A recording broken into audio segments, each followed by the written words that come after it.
That's it. Brilliant. Excellent. Um, welcome everybody. Good afternoon, and welcome to our Global Chamber London Metro monthly meetup. We host those every second Tuesday of the month, usually at 5 p.m. online. So it's really nice to see you. It's wonderful to see both familiar faces and new faces. Excuse me. And I might, excuse me. Sorry. And I might put a few of you on the spotlight just to introduce yourselves as new joiners. So I'm just giving you a bit of a heads up that that's what we're going to be doing probably towards the end of the session. And so I wanted to say we're very pleased to have you as part of our community. And a quick update from our side. Before we begin, it's been an incredibly active period in the London chapter since the beginning of the year. We've seen strong growth across sectors, including the luxury and lifestyle, digital transformation, real estate and property, governance and advisory, and international business and leadership consulting. We're continuing to build a highly curated and globally minded ecosystem here in London, particularly around UK GCC, but really UK global in terms of business relationships and internationally active companies. And one exciting announcement is that we are now preparing for our flagship Global Chamber London Summer Barbecue, which is taking place on Thursday, the 11th of June, for an afternoon of absolute strategic relationships, conversations, relationship building, and also good foods and drinks. So it's going to take place in Westminster. And the tickets are now on sale, and we expect this, as usual, to sell out quite quickly because there is a capacity and it's intentionally limited. And we will be bringing together founders and investors and family officers and executives, and as I said, internationally business leaders for a fantastic afternoon. So please do sign up if you haven't already done so. And just to go over some of my notes to make sure that I don't miss on the things that I want to share with you guys. Um, okay, so it's been where have I got here? Okay, so from my side, I just wanted to give you a quick update, really. Many of you know I've also shifted a significant amount of my work online recently, given the current dynamics across the GCC region and the wider global landscape. And we're heavily involved in leadership and executive training at the moment. And I'm pleased to share that my consultancy has now signed a corporate agreement to deliver an online conscious leadership program. So I'm very pleased about that. And my TED talk was very much about the conscious leadership. So I'm really excited to roll that out and actually start sharing more about that. And also get more into it. We also have a fantastic event that's going to touch up on a lot of that on Thursday, which I'm going to go into with Mark D. Sadler. And that's going to be at 4 p.m. on Thursday. So that's also an event not to miss. Um, so we also have a certified AI training available for companies and leadership teams. So please do reach out separately if that's something relevant to your organization. Um, so now on to today's guest speaker. It's an absolute delight to introduce you to Dr. Masha Malka, also known as the One Minute Coach. Masha is an executive coach, speaker, author, founder of the One Minute Coach methodology, working with leaders, entrepreneurs, and organizations around the world on emotional mastery, leadership, mindset, and personal transformation. She's also the co-founder and CEO of Shift Hub, focused on helping women navigate transitions in leadership, identity growth, and purpose. But Masha's work actually relies on both genders. But I'm not going to actually go any further because we have Masha here with us today. Masha, it's such a pleasure to have you with us today. Zainab, thank you so much for your introduction and for having me here. And it's really exciting and wonderful to meet everyone virtually today. And hopefully in person at the barbecue. I already got my ticket. So I'm going to share a screen, a presentation. I prepared something. I I wanted to introduce myself in a way that also brings value to you. So I will talk to you a little bit about what I do right now, what is my main focus at the moment, and that's the name is Leading Through Change. So, so what I do, if I have to say it in one kind of sentence, is that I help individuals and companies navigate change in the least painful way. Why do I say in the least painful way? Because change, as we know, is uncomfortable, often painful, but it doesn't have to be too painful. And we do know as well that the only constant in life these days, or always, is change, but these days it's much more. And what I notice is that now, more than ever, the success of your company is not determined simply by its ability to change, but also by its ability to change faster than the competition, while preserving and strengthening its culture, people, and brand. And that's actually my role. This is where I come in. When a company goes through any kind of transformation, when the company introduces a new strategy, the people side of that transformation is what I take care of, right? So there's a business process and there's people side. I'm actually very curious if any of you currently leading a team or going through change or transformation, so that actually I know what I'm addressing, make it a bit more customized. And if you are leading a team, how big is the team? Maybe you can put it in the chat. Like if you're leading a team, how big is the team? Are you going through transformation? Are you experiencing any kind of difficulties? It would be interesting for me to see. Yeah, I suggest we put some notes in the chat or put your hand up if you feel Yeah, that you are experiencing that whilst Masha continues with her presentation. And I'll probably be a bit of an MC there and let you know, Masha. thank you. Thank you.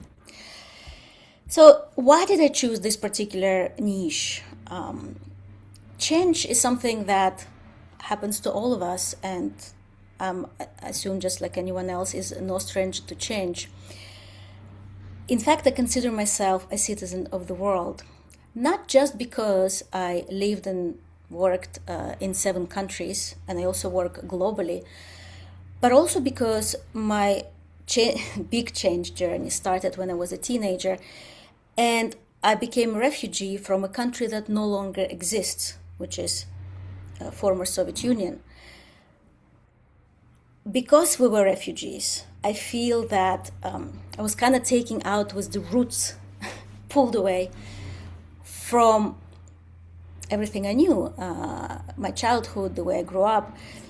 As a refugee, you become the enemy of the state, you lose your citizenship, you lose everything. So I no longer felt like I belonged there. I understood that I can never go back. At the time, it was late 80s. I did not know that the wall would collapse and there would be a chance to go back, which I did after 22 years. But at the time, I thought I was leaving forever, and that was quite traumatic. So geographically, at the moment, actually, at the moment is the right thing to say. At the moment, it is Ukraine. God knows what will happen. But I don't feel Ukrainian because it's a different mentality. I don't feel Russian either. Maybe I feel a little bit Soviet, I don't know. Eventually, I ended up in the United States of America, a country that was in a Cold War with the Soviet Union at the time. So that was a huge transition for me. I lived in America for 10 years, and even though I'm a naturalized American and I studied there, I never really Americanized. So I can't say that I feel American. For the last 28 years, I lived in Europe. I lived in Vienna, Austria. I lived in London. I lived in Bulgaria, but most of the time I've lived in Spain. And in Spain, and I still live kind of between Spain and Miami. I live in Marbella, which is a small town in the south of Spain. Some of you might know it. And those of you who know Marbella, you would know that it's not really Spain. It's a very, very international little town. And I never really worked here. I enjoy the lifestyle. Like I said, I work globally. So that's the explanation for me feeling like the citizen of the world. For the last, I think over 25 years, I worked as an executive coach, especially with leaders and entrepreneurs, especially with entrepreneurs, actually helping entrepreneurs launch companies and helping them keep the work-life balance as they do that, which is not easy for those of you who are entrepreneurs and who are running companies. Eventually I was awarded an honorary doctorate in entrepreneurship. I'm also the author of 2 books that were published, one book that is an ebook. So one of the books, everything is under the umbrella of the 1 Minute Coach, as Zainab pointed out. It's my trademark. One of my books is on change. It's Change Your Life 1 Minute at a Time. My other book is on mastering emotions. My first book called Discover Your Inborn Genius, and that's on the skill of learning how to learn. That was my first passion when I realized that the most important skill of the future is knowing how to learn, because information doubles and triples and like faster than we can blink, and it's not so much about knowledge as we know now, and I understood that a couple of decades ago. It's more like how well we can actually find the information that we need and process that information and then intelligently put it out there. So those were my first trainings, and my first book was on that topic. I'm also I have masters in higher education, so anything to do with education I'm passionate about. Leadership is another passion of mine. I studied leadership as part of my MBA course. I also taught leadership and mindfulness in the university when mindfulness was still quite new. But I brought it into the university, and it was a very, very popular subject for students. What else can I love learning. I'm learning all the time. I have a diploma in clinical hypnotherapy.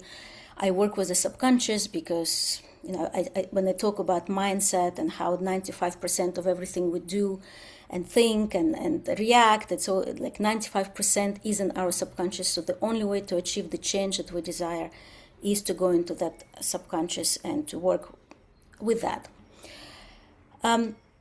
Apart from my education and my work, I've raised 3 children.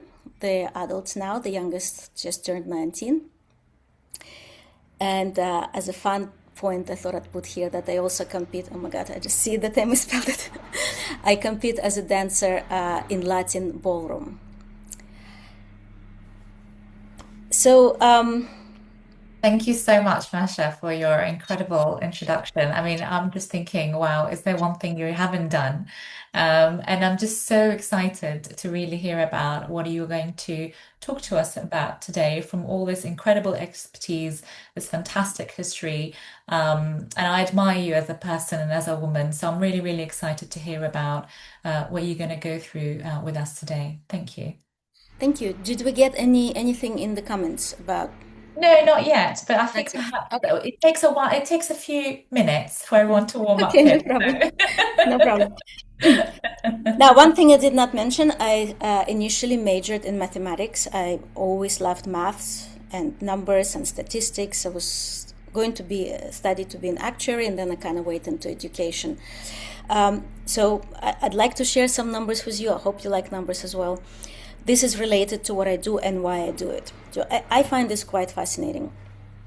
When a new strategy is introduced, there's always an allocation of budget for that strategy. And statistically, less than 5% goes into the people side of transformation, where as to compared to business processes. Less than 5%.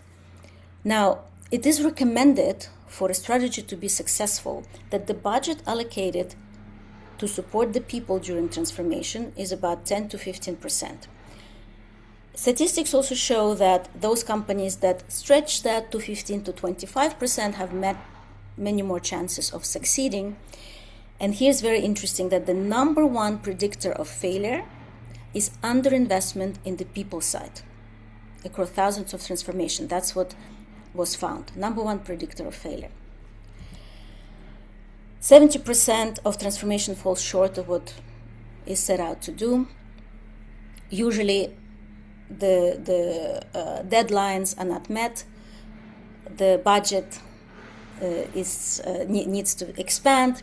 And that often leads to not people achieving what they want to achieve.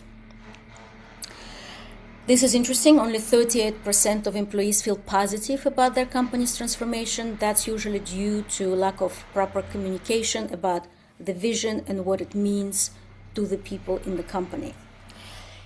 And this is something you would probably agree with me. And what I find now across the board is that there is a big there's a big change fatigue. People are exhausted from all the different changes that are introduced. Nowadays, on average, it's 10 plant changes events a year compared to only 2 in 2016. So, it's increasing, and people are getting tired of all that. What misalignment costs when we not including the people in the process, 8.8 trillion globally.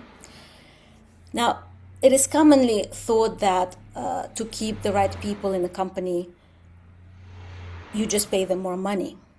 But that's statistically, again, that's not the case. Apparently, bad culture drives people out of the door 10 times faster than the pay. I thought that was very important. When we lose good people, not only it is difficult to find a replacement, it is also costing companies a lot of money, 50 to 200% of salary to replace them. And also, this maybe you find, I don't know how you would relate to that, I will ask you in a minute. 1 in 3 leaders feel unprepared for change.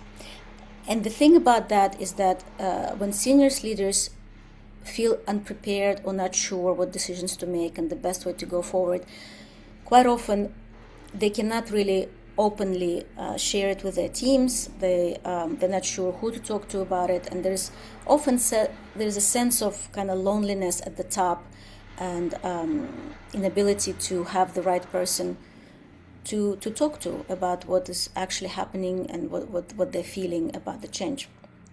And that's also where I come in, because part of what I do is I partner up in a way that I work side by side with the CEO and the management team to help through these difficult periods. And just very briefly, when I say change, what I mean by change, it's any kind of change. It could be growth and expansion, innovation. Well, I'm not going to read it. You can see it, but so anything like that. And if you recognize any of this that is happening now in your company or with your team, I would love to have a little conversation. So, for example, the numbers that I share, how do you feel about them? If you are in the middle of changes, like what are the changes, what's working, what isn't? Is there something that you might want to ask me that I can share with you from my experience? Masha, I've got a question here, or really more of a statement with regards to change that I'd like to read out to you from one of our attendees today. I'm going through a period of personal change. I have just left my previous firm and started as a legal consultant. So new environment, new structure, an entirely new way of working, very much outside my comfort zone. Congratulations, first of all, on taking that step. It's not easy to recognize that we need to change and we need to grow, and growth is it is painful and it's uncomfortable. Let me give you an interesting example about that. Do you know how lobsters grow? I know it's a very strange question to ask right now. But have you ever heard about how lobsters grow? Because lobsters have a hard shell, but they grow. The shell doesn't grow. So what happens is the soft part of the lobster grows, and then it becomes extremely uncomfortable and it needs to shed the hard shell. And that's a very painful process. And so they shed that shell. If they don't shed it, if they say, oh, something is uncomfortable, like people say, I have a headache, I have this, like it doesn't feel good, my heart hurts, I'm anxious, I'll go and take some pills. Well, if lobsters were taking pills, for example, I'm not against pills, I'm just giving an example, they will die in that shell. So the point I'm trying to make is that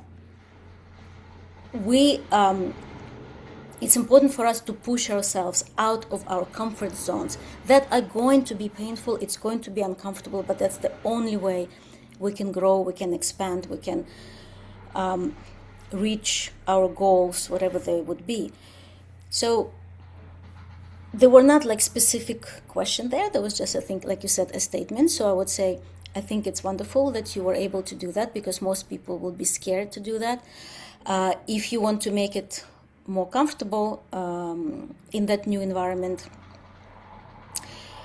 I would say that with change, whether it's individual change or a company is changing, and to me a company is just an organism, it's all like there's not much difference, right? So there needs to be alignment. Also in your case, you almost shift your identity in a way. So there is a realignment, there's a change in a company, it's a change of culture. In an individual, there's a little shift of an identity, because now you acting as a different person in a way in that new position that you have. So your mindset shifts as well. If I hope you can actually speak up. You can unmute yourself and tell me if I helped or not. Masha, thank you for that. And Jenny, hi. No, thank you. It's quite interesting listening to you talk, and actually seeing the numbers was quite eye-opening. Yeah,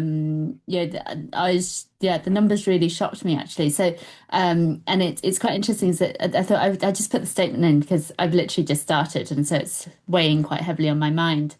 But interestingly, the part of the reason for the move was because what was caused by what you're talking about, which is company change, but that hasn't been led or managed well, I would say. And you're absolutely right. When you were talking about the percentage of employees that leave because of bad culture and not because of bad pay. I think that's absolutely right. Certainly every role I've left has been because of bad culture as opposed to pay. Thank you, Jenny. Thank you, Jenny. And that actually supports what I was saying, that companies unfortunately underestimate how important it is to pay attention to the people, especially during the times of change, because it is scary for everybody. At least people at the top, they understand why they're doing what they're doing. People at the lower levels, they're confused. If they're confused, they're scared. If they're scared, they're going to resist. If they resist, then there are less chances that the strategy will be successful. Yeah. And any other questions? Thank I you. think I saw Just to something. just to go back on what you mentioned with regards to the sort of the emotional mastery really that you've got to do, which ties in from Jenny's statement as well, and potentially what she is going through, um, and many of us have gone through. And I want to really ask you, Masha, emotional mastery is a huge theme in your work. Yes. Now, in terms of in terms of emotions, why do you think emotions are still so misunderstood in leadership and business environments? I think emotions are understood across the board. Unfortunately, we're not taught about emotions in school, but such an important topic, and it's kind of a topic that people think, well, I should know how to do it. They rarely. a leader is much more likely to reach out and say, I need help with a sales strategy, or I need help with NPL, or with something, or I need a new AI system, because that's just seems normal. But a lot of leaders would not come and say, I would like some help understanding how to manage my emotions. It's not as widely accepted, because supposedly when you get to that role, you should know what you're doing. And so many leaders maybe feel uncomfortable reaching out. But it is something that is emotionally intelligent, I should say. Emotionally intelligent leaders are, again, statistically, so much more successful than those with high IQ. It's been proven that emotional intelligence, EQ, produces much more effective leaders. And I just think we should provide, and also Zainab, you pointed out that you're going to be doing a lot of trainings, and you have this new team now, and so giving focus to specifically emotional intelligence would be quite important, because it will be beneficial, and especially for leaders, but across the company as well. Yeah, I mean, in terms of emotional intelligence, I think it goes hand in hand with how you manage your emotions and how you navigate your nervous system, because they are all interrelated. How could you read clearly your emotional intelligence, and how do you know it's emotional intelligence if you haven't been able to balance other aspects of your biology? Indeed, that's something that I'll be going into very much in my conscious leadership training. But just moving back into your expertise, Masha, and I've got a really nice statement here that I'm going to read out. But before that, if for professionals navigating change right now, such as Jenny and many of us, whether personal or professional, where should they begin? So I actually use this three pillars of transformation that when I work with especially companies, corporates, but it can be applied to individuals as well. Number one is alignment. And part of the alignment is being very clear about where are you actually going? What is your vision? Where are you going? How are you planning to get there? And what are the values that are going to guide you there? So whether I'm working with an individual or a company, those are the first three things that we need to clarify. And then align, first of all, the leadership team, the board and the leadership team, that everybody understands this is our vision, this is how we're getting there, and this is the values that are going to guide us. And then create, so the second step is how we're communicating that to the rest of the people, to the rest of the companies. Not just communicating, but get them inspired, get them motivated, get them on board, get them to buy into that vision. And to do that, it's important that each person understand, okay, this is changing, this is how it's going to make our company better, but how is it going to affect me? How is it going to affect me? Because every individual, I'd like to say, and you might have heard that, listens to the radio station WIFM. What's in it for me? When each person is very clear as to what's in it for me, yes, my life is going to get better. If the company is successful, I will probably make more money. I will be proud to work here. The team is going to be happy. We're going to have some events. Just you got to make it exciting for them, whatever it is that you're changing. In the communication pillar, I create very interesting communication channels. So I use the traditional ones, of course, but there is a live communication channel that I build, that especially during transformation is very, very effective, because it works very fast, horizontally, and sorry. Okay, you understood. My brain just blocked the word. So we have the alignment, clarity about where we're going, why we're going, how we're getting there. We're able to communicate it clearly. Everybody is aligned. And then we need proof of success. How successful is it actually happening? So there is a feedback loop Well, that's in the communication part, but there's also a series of trainings that we do. Emotional resilience is one of them, stress management, mindset, change management. How do you deal with all these incredible changes that just we're bombarded with? How do you deal with it? How do you remain, I wanted to say sane, but how do you keep your life balanced, in the midst of all that?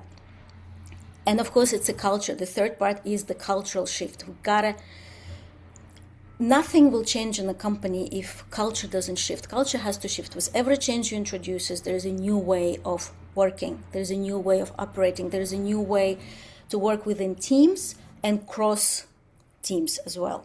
So we all work as one, but also we know how to work with each other. Like I said, a company to me is just one organism. And just like the heart cannot work without the liver and the gallbladder and all, like everything in the body works together, everything in the company needs to collaborate and work together. It's very important. So I hope that answers your question. Thank you, Masha. Masha, have you got further slides you'd like to go through with us?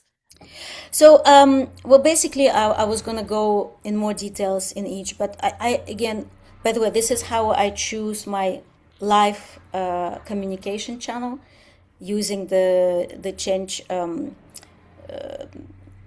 curve, right? So in innovators, early adopters, because it has been proven that if innovators and early adopters clearly understand what is happening and accept what is happening, then early majority follows, then late majority, and everybody basically follows. So my team is usually, and I have a system how I pick them, innovators, early adopters, they'll become my change agents in the company, and they bring everybody with them to adapt the new whatever is being introduced. So yeah, just briefly, I want to say that the person at the top, as I already said, they're paying the price. What I find is that because changes seem to be the constant, the leaders finding it difficult to live a normal, balanced life because they're constantly putting out fires or trying to keep up with what is happening. The teams are not always transparent. So let's say you have a board meeting and everybody is nodding their heads and saying they understand and giving maybe good news, maybe not all the news. And then they go into their jobs, their own like offices, and everybody's going in different directions. And so for the leader, sometimes it's difficult to really understand where there is a problem because there's no clarity, there is no transparency, and so this is something that I address when I work with a company or with a leader. And I just want to conclude that the main three things that I wanted to share is that the strategy is usually very good. What I find is when I start working with companies, their strategies are strong. It's not the problem. The problem is the fact that most companies, like I was saying, do not give enough attention to the people side of things, and that's where, as we saw, number one indicator whether it succeeds or not. And the third thing is that you don't have to do it alone. So yeah, I will finish here. I'd like to open to Q&A. Let me know what you got from this. Thank you so much, Masha, for such an insightful presentation. And absolutely, there'll be some questions. Please do pop them into the chat or put your hand up and I'll come to you if I hopefully can see you. I've got a question here from I will actually stop Dan. sharing so I can see everybody better. Dan. Oh, okay, thanks. Let me just lower my hand here for a second. Okay. I thought it was a really great presentation, and I think it was very much on point. My experience with leading, large transformation and change projects, can be very, very challenging. And I think one of the points you pointed out was the most underestimated aspect of this is the human side. I've been at the top of some big transformation projects, and there's always this pressure to get it done quickly, get it done within the budget, try to find ways to shortcut it. Can we bring these milestones forward? and you end up getting chased and pushed to do those things, while the human side and the real effect of all this change just kind of is an afterthought. And I think what you said is so important, that human side, and that's where I see a lot of changes go wrong and really fail. So I thought it was a great presentation. Thank you. Dan, thank you so much. Thank you for supporting what I've noted, what I've noticed as well. Thank you. Appreciate it. Yeah.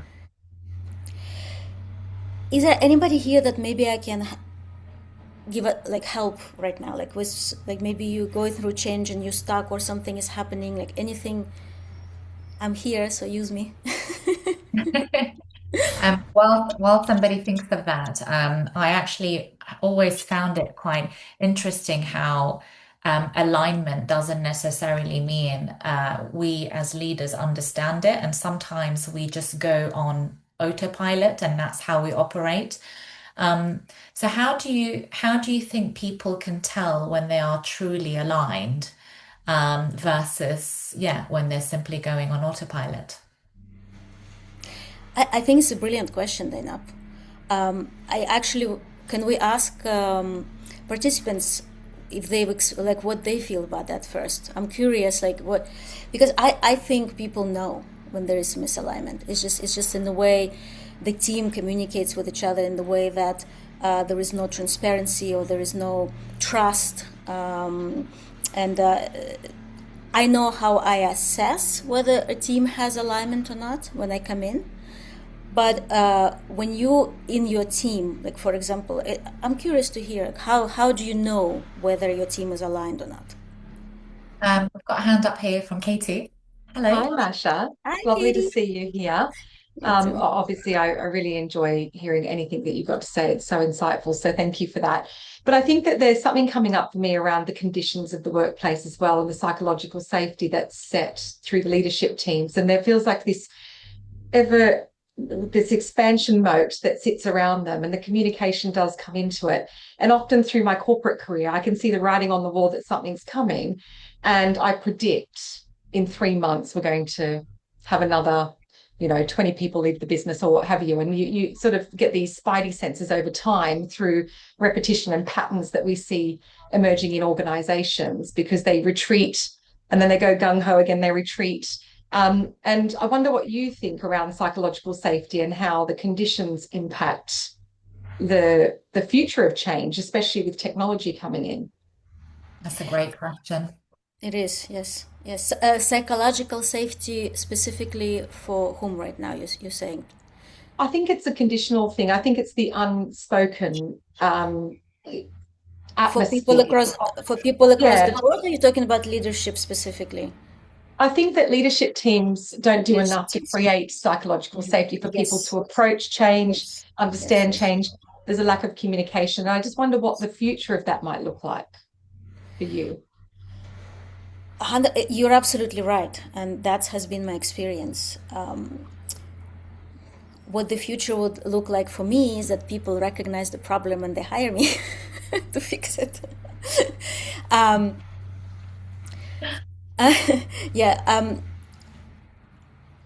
believe that everything starts at the top. So when I start working with a company, I want to make sure that the top leadership is healthy, the team is very healthy and aligned, and there is it will cascade from there. So I coach everybody one-on-one, and also there are team building sessions, and sometimes I come in and the team is already strong. Sometimes they come from different companies with their own ideas, with their own big egos, with their own way of understanding how it should be done or should not be done, and it requires work to bring people together and to create that trust. Trust is, Kathleen, you're absolutely right. Trust is a very, very important word. It's probably the most important word, and that's the job of the CEO. The CEO should be approachable, should know how to coach. I am a big fan of creating a coaching culture in the company. So, but again, it starts at the top. So the CEO then works with his or her deputies and creates the culture that people feel comfortable to come and talk and to open up, and not to feel that they're gonna be yelled at, or lose their job, or have some kind of consequences. So that's what I encourage. First of all, the CEO to create that culture for the leadership team, and then they will have their respective teams that then they will go and create the same kind of environment, and then those people in turn will go and create that kind of environment. But I also do trainings for everybody, middle management as well. Thank you so much. We've got time for one more question, and I wonder if my colleagues at the head office can maybe play around with the screen a little bit so that you can maybe put it on someone who's asking the question, because I'm conscious Dan is probably asking the same thing in his head, but I read his mind. So yeah, we've got time for one more question, but just to go on that training. At the top. I'm finding, so for example, part of the Saudi 2030 vision is very much about wellness and mental health. In fact, they're investing a lot of capital in corporate training in that sense. And more corporates are very much open and aligned on mental health wellness, conscious leadership, which is why I was able to roll it out and get the agreement recently. They are very much open to that, not only because that's a 2030 vision, but I think there is a conscious movement in ensuring that the leadership at the top is able to follow through and therefore stay aligned with their teams. This is really the time and to talk about this and to use your expertise really in that sense for corporates. I believe we've got a question here or a statement. I'm not sure, but I'm going to read it. I find this is from Maggie Safo. I find that a lot of traditional ways of dealing with change are no longer working. Yeah. Which is why we need to direct more conversations into emotional and mental safety, adaptability, etc. Great conversation. Thank you, everyone. And do you have anything to add to that, Masha? I think it's wonderful. I think it's excellent. I think companies more and more recognize that not only we should keep up with the AI revolution and be ahead of the game, but we also at the same time should, in order to stay ahead of the game, pay attention to emotions and mental health. I think it's excellent that people recognize that. Brilliant. Thank you so much. And really good to hear from you, Maggie. Kathleen. And I know. It was just going to go. Yeah, there you go. Katie. I was listening to the comments that you made about Saudi and their well-being at work, and I just wanted to bring, I don't know if many of you are aware, but in Australia, they've actually put in mechanisms with organisations that you are responsible now for the well-being of your staff at work, and you will be penalised if they're not well at work. And it won't be far behind for all of us here in the UK and in Europe to also be held accountable for mental health at work. And it's not just about mental health, but it might be worth doing some research on that and getting ahead of the curve around what more we can be doing for organisations within our organisations to have measurements in place for accountability from a workplace perspective. So, and that is the coaching, that is the change management, the psychological safety, the well-being at work, the access to resources and everything. So very much aligned to what you were saying, Zainab. And actually there is policy now in Australia that is governing that. And so I just thought it would be interesting to raise that. Thank you so much, Katie. Absolutely. And for a city like London, who has a very high rating of burnout, I think we ought to take a few pages of our friends' books and our neighbours' books. Certainly, Masha, do you have anything to add to that? Well, I just put in the chat. If you want to connect with me, I put my LinkedIn profile. No, I think we're all on the same page. It's quite clear that everybody understands and agrees, and I think it's a way to move forward is to first of all acknowledge that there is this situation, this I don't want to say problem, but it's just it is what it is, and that's what needs to be given more focus and more attention these days, and that will make our companies healthier environments, and we're not going to lose so many people. Thank you so much, Masha. What I particularly admire about your work is the way you combine leadership, emotional intelligence, and human transformation in a very practical and accessible way, I may say. So thank you so much. It was wonderful to have you with us today. And please do get in contact with Masha. You've put your details on there, and I'll be sharing those in an email as well. Great, thank you. Any other questions before I move on? Okay, lovely. Great. Well, I'm really pleased to let you know about an event we've got on Thursday with Mark Distadler. Mark, are you here to give us a quick couple of minutes of spotlight and introductions? I don't know if you can hear me. Unfortunately, I don't know what's happened to my video. So I think I'm only I'll on let you audio. off. Yeah. So can you hear me at all, everybody? Yes. Yeah. Okay, so I guess the thing that I'm excited about is it kind of tags on to what Mash has just talked about, not just about change, but I feel the silver bullet for success for many of us is all about us developing our executive presence and our storytelling capability. We live in a world where technical information is now readily available through AI.